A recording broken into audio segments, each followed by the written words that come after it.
أبدا على حبيبك خير الخلق كلهم. جی باب من بادا بالحلاب بالطيب عند الغسل. قال حدثنا محمد بن المثنى قال حدثنا ابو عاصم عن حنظلة عن القاسم عن عائشة رضي الله عنها قالت كان النبي صلى الله عليه وسلم إذا اغتسل من الجنابة دعا بشيء نحو الحلاب فأخذ بكفه فبعد بشق رأسه الأيمن ثم الأيسر فقال بهما على وسط رأسه. باب ہے کہ ابتدا کرنا حلاب سے. حلاب یہ ایسا برتن ہے جس کے اندر اونٹنی کا دودھ دھویا جاتا ہے. ساری بات ایک بڑا ہی برتن ہے نا. اس برتن سے ابتدا کرنا یا خوشبو لگانا غسل کے وقت، یعنی غسل سے فارغ ہونے کے بعد، کیونکہ پہلے لگانے کا مطلب ہی نہیں بنتا. تو اب حلاب کا جو مطلب نکلتا ہے وہ بھی اسی اعتبار سے سمجھ آتا ہے کہ حلاب، علامہ سندھی فرماتے ہیں کہ یا تو اس کا مطلب یہ خوشبو کی کوئی قسم ہے، تو اس وقت مطلب یہ بنے گا کہ خوشبو کی قسم کا استعمال کر رہے ہیں. اب اس کے اوپر علامہ ابن حجر اسقلانی نے جو لکھا کہ اس حدیث کی باب کے ساتھ مطابقت بڑی مشکل ہے. بعد والے پہلے والے محدثین جو ہیں وہ اس میں بڑے سرگرداں رہے. بعضوں نے امام بخاری کی طرف وہم کی نسبت کر دی کہ یہ امام بخاری کا وہم ہوا ہے کہ باب کی حدیث کے ساتھ مناسبت مل نہیں رہی. تو خیر جاری میں ہے کہ حلاب یہ ایسا برتن ہے جس میں اونٹنی کا دودھ دھویا جاتا ہے اور بڑا وسیع برتن ہوتا ہے. تو ہم حدیث پڑھتے ہیں پھر دیکھتے ہیں اس کے اندر مطابقت کیسی آ رہی ہے. حدیث میں امام بخاری اپنی سند کے ساتھ ام المومنین سیدہ عائشہ رضی اللہ عنہا سے روایت کرتے ہیں کہ نبی پاک صلی اللہ علیہ وسلم جب جنابت کا غسل فرماتے تو آپ حلاب جیسی کوئی چیز منگواتے. فآخذ بکفہ، اس کو اپنی ہتھیلی میں لیتے تو ابتدا کرتے اپنے رأس الایمنی ثم الایسر، اپنے سر کے دائیں سے پھر اس کے بعد بائیں سے. فقال بہما، تو پھر آپ اشارہ دیا بہما علی وسط راسہ، پھر سر کے درمیان میں، یعنی مانگ کے نا اس طرح درمیان میں لگاتے. اب باپ کے ساتھ مناسبت بالکل واضح ہو گئی کہ وہ برتن ایسا ہوتا تھا، اس برتن کے اندر خوشبو رکھی ہوتی تھی. ہلکا سا پانی ڈال کر جس طرح بھی خوشبو رکھی ہوتی تھی، تو خوشبو اس وقت عرب کے اندر بڑی وسیع تھی. اس کے اندر خوشبو ہوتی تھی. رسول اللہ صلی اللہ علیہ وآلہ وسلم آپ اس برتن کو منگاتے، اس کے اندر خوشبو ہوتی تھی اور اس اعتبار سے خوشبو آپ ابتدا کرتے دائیں سے بائیں. تو باب سے مناسبت واضح ہوگی کہ جب بندہ غسل کر لے، غسل سے فارغ ہونے کے بعد، کیونکہ پہلے لگائیں تو خوشبو ختم ہو جائے گی. فارغ ہونے کے بعد خوشبو لگائے، اور حلاب برتن تھا، رسول اللہ صلی اللہ علیہ وسلم اس سے خوشبو لگاتے تھے. جی بہتر. باب المضمضة والاستنشاق في الجنابة. قال حدثنا عمرو بن حفص بن غياث قال حدثنا أبي قال حدثنا الأعمش قال حدثني سالم عن قريب عن ابن عباس رضي الله عنهم قال حدثنا ميمونة قالت سبقت للنبي صلى الله عليه وسلم غسلا فأفرغ بيمينه على يساره فغسلهما ثم غسل فرجه ثم قال بيده الأرض فمسحها بالتراب ثم غسل ثم تمضمض فاستنشق ثم غسل وجهه وأفاض على رأسه ثم تنحى فغسل قدميه ثم أتي بمنديل فلم ينقض بها. باب ہے کلی اور ناک میں پانی ڈال کر جھاڑنا جنابت کے اندر. اگر روزے دار نہیں ہوتا غرارہ کرے گا، ناک میں پانی چڑھائے گا، اور اگر روزے دار ہے تو پھر غرارہ نہیں کرے گا، ناک میں پانی نہیں چڑھائے گا، غسل اس کا ہو جائے گا. امام بخاری اپنی سند کے ساتھ بیان کرتے ہیں کہ حضرت قریب حضرت عبداللہ بن عباس رضی اللہ عنہ سے روایت کرتے ہیں، کہتے ہیں ہمیں حضرت میمونہ نے بیان کیا کہ میں نبی پاک صلی اللہ علیہ وآلہ وسلم کے لیے غسل کروانے کے لیے پانی اڈیلتی تو آپ اپنے دائیں ہاتھ سے بائیں ہاتھ پر اس کو ڈالتے یا میں اس کا برتن تیار کرتی تو آپ اس کو پھر دائیں ہاتھ سے بائیں ہاتھ میں ڈالتے، پھر دونوں ہاتھوں کو دھوتے، پھر اس کے بعد اپنی شرمگاہ کو دھوتے، پھر فرماتے بیدی علی الارض، پھر راوی کہتے ہیں بیدی علی الارض، آپ اپنے ہاتھ کو زمین پر رکھتے، اس کو مٹی کے ساتھ ملتے، پھر اس کو دھو لیتے، پھر کلی کرتے اور ناک میں پانی ڈال کر جھاڑتے، پھر اپنے چہرے کو دھو لیتے، اپنے سر پہ پانی اڈیلتے، پھر ہٹ جاتے، اپنے قدموں کو علیحدہ دھوتے، پھر آپ کے پاس تولیہ لایا گیا، آپ نے اس کے ساتھ بدن مبارک کو صاف نہیں کیا۔ اب اس کے اوپر مختلف باتیں چلیں کہ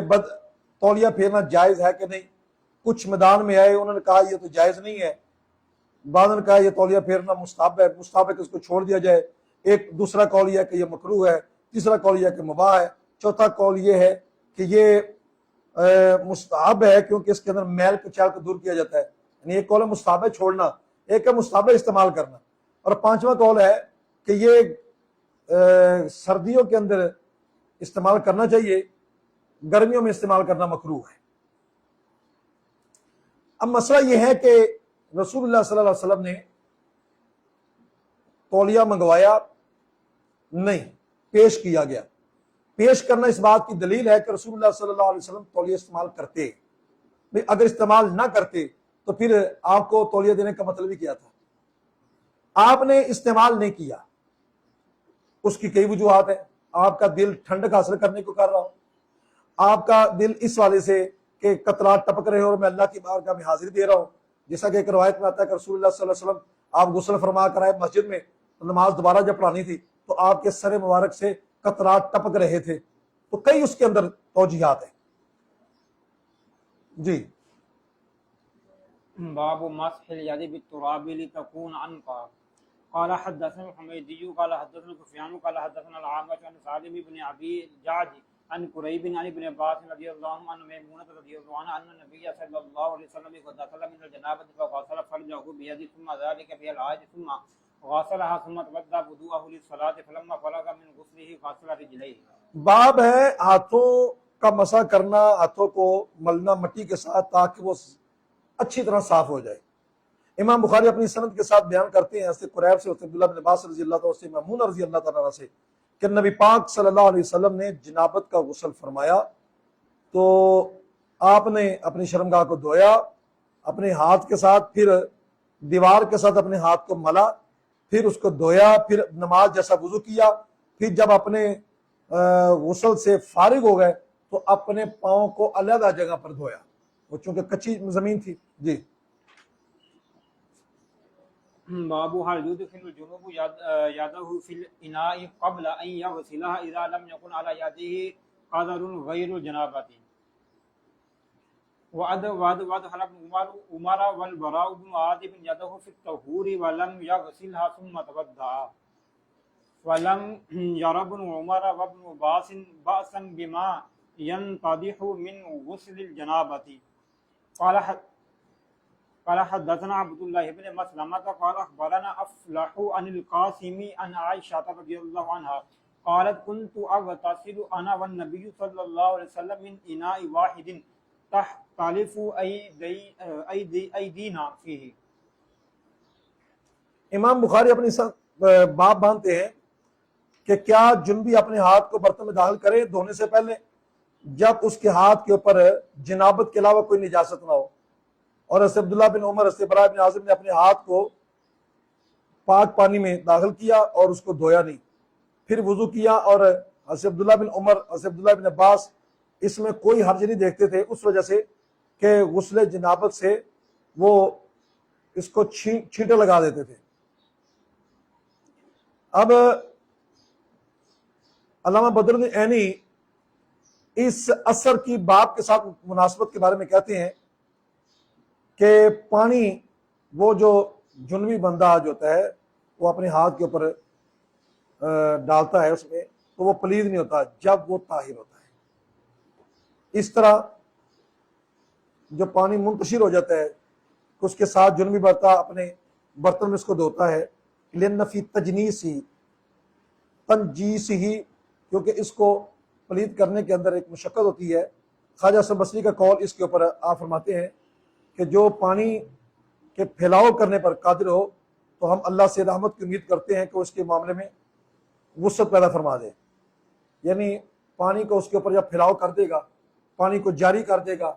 تو وہ پانی پاک کی صورت میں آ جاتا ہے۔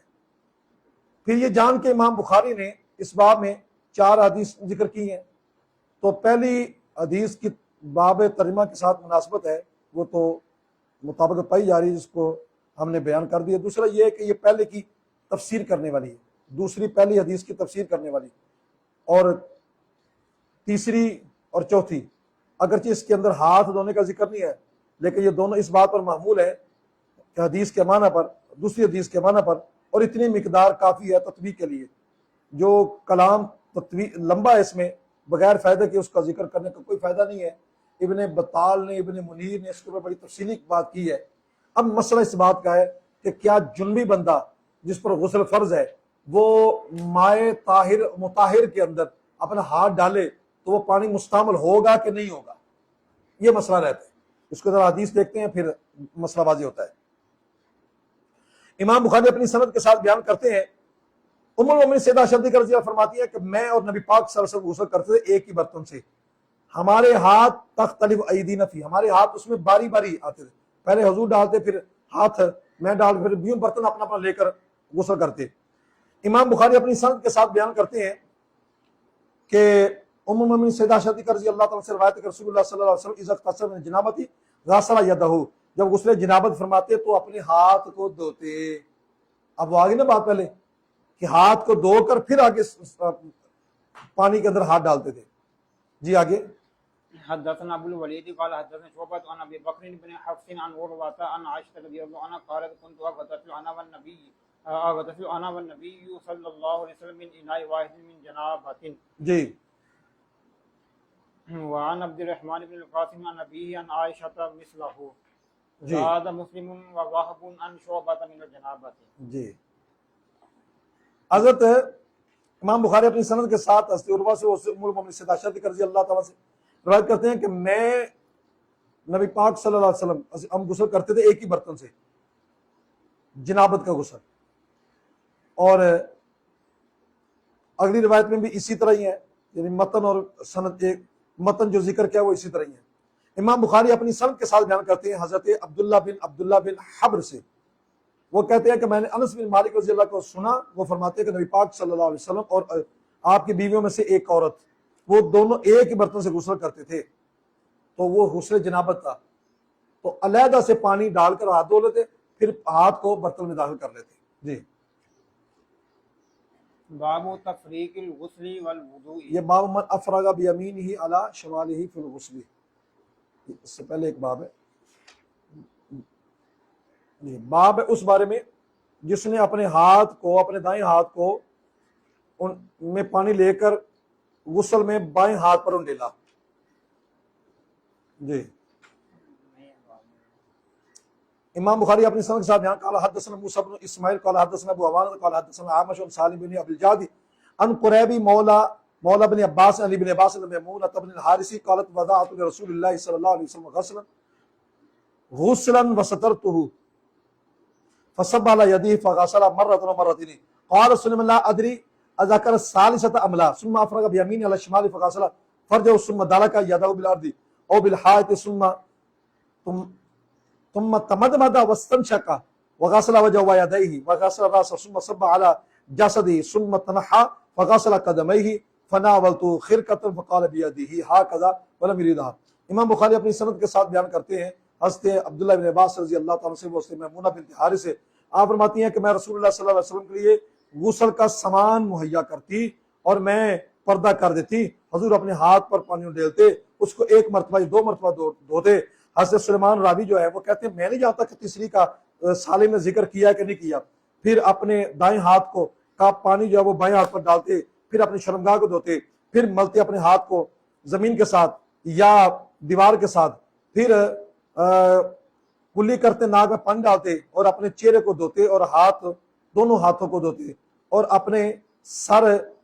کو دھوتے، پھر اپنے جسم پر پانی انڈیل دیتے، پھر ہٹ جاتے، پھر اپنے دونوں قدموں کو دھوتے، میں نے پھر حضور کو کپڑا پیش کیا تولیہ، تو آپ نے اپنے ہاتھ سے اشارہ کر دیا، یعنی اس کی اب ضرورت نہیں ہے۔ مولا صلی